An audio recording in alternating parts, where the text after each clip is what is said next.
Well, I mean, we're recording, so say hi. Hi, we miss you so much. Okay. Hello, Caitlin. All right, so we're reading the unit circle. I think we should fill Isabella in. All right, right now.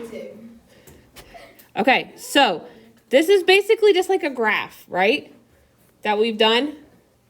Are you guys with me? Yes. Right, so like we have 0 degrees, 30, 45. Like these are angles that go around, right? So basically you can find, like as we continue on, we're going to need to find more exact values for like our sine, cosine, tangent instead of the decimal versions we get in the calculator. But this has all of that for you, right? So like for 30 degrees, like these are the coordinates at this point up here. Okay, the first number is always going to be your cosine. The second one is always your sine at that angle measure. Wait, sorry. You said the first number is Yes. So again, say I wanted you to find the exact value of cosine of 30 degrees. So at your circle, you're going to go to 30. And you're going to go up. You're going to look at this point. Cosine is always your first number. So it's the square root of 3 over 2. Okay. That's it. The second is what? The second one is sine. Okay, just going to write on this paper. It's actually, look, guys, look up here. Oh. It tells you. Oh, well, that's nice. And then the little red numbers that I've drawn on there, those are tangents. I went ahead and did that for you. Perfect. Because, I mean, honestly. Oh, no, she's smeared. I like that you just called your highlighter a she.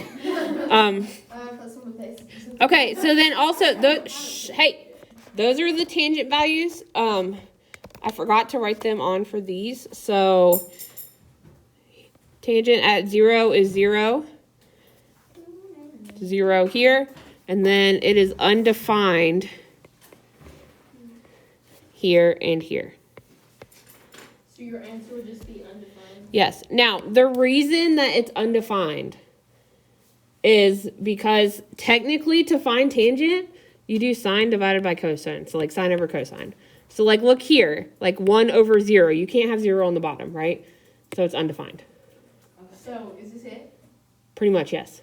Okay, what are the questions? I need to Number 7. Oh, thank you. It's a big chart. You just have to read this and fill it in. And then it has, you know. Why did you say it was 64? All right, because tangent is equal to sine divided by cosine. So it would be 1 over 0, so 0 is in the denominator. All right, so then for like secant, cosecant, cotangent, you just flip your sine, cosine, tangent. Okay. Wait a second. Sorry, didn't hear that. For your reciprocal functions, you just flip them. Don't mess with my heart like that. So instead of, for 60 degrees, instead of 1 over 2, it would be 2 over 1? Yes. What about radians? All right, so like it's just asking you to convert it. So like 30 degrees is pi over 6 radians. Huh?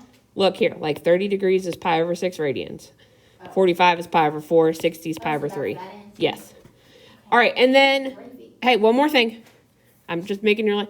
So when you get to the ones like where you have a tangent is undefined, but you need cotangent, when you flip the undefined, then your answer becomes 0. If you have to flip a 0, it becomes undefined. So like 0 and undefined are your reciprocals for those, on those weird ones. I don't really understand the point of this, but I think I can make it work. Because as we continue on, we have to know how to find these for problems. Can you explain that again? The tangent and zeros? Yeah. Okay, so if you have an undefined, right, that's technically 1 over 0, right? Oh, so I don't even need So to find the reciprocal, you flip that over so it becomes 0 over 1 or zeros. Okay. So, And then if it's 0, you start with 0 over 1, but when you flip that, you get 1 over 0, which makes it undefined. Hey, I can grab my book. Yeah. me too. If I'm being honest, I don't get it. But we're not asking questions. Yeah, no questions. I'm just going to 0 is 0.